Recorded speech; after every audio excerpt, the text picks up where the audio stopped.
Ito yung ating batter. Batter na batter yan. Yan, magigisa tayo ng ampalaya. Ayan natin yung bawang, sibuyas. Gigisa natin yung bawang sibuyas.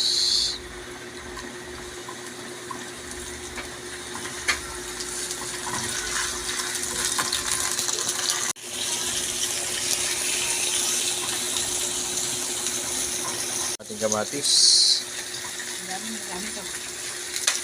Ating 3 pirasong kamatis na 120 ang kilo. 120.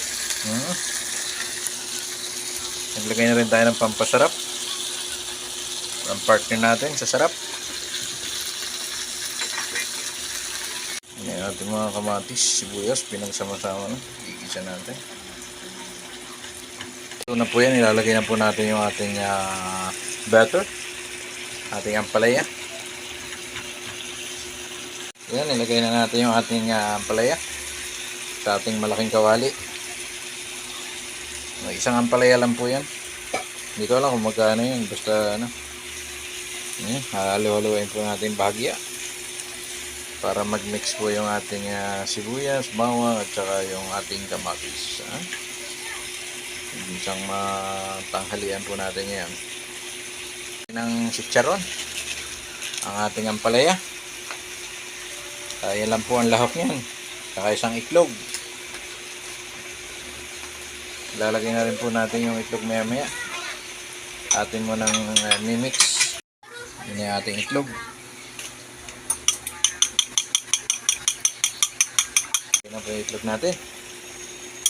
So tapos po yan yung ating haluin na.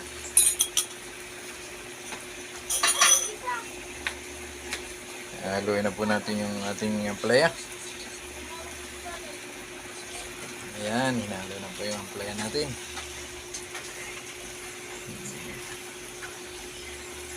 Maya konti ating aahonin na yan. Sakto lang dapat ang ano niya, luto. Hindi masyadong luto. Maganda yung nagka-crunchy. Ayan na po yung ating ampalaya.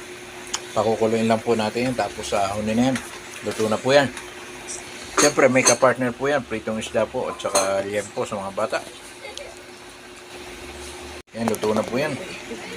Saktong-sakto lang po. Konting kulo pa at may ahonin natin yan. Palaya, okay na yan. Ahonin na po natin. Ating ang palaya, luto na.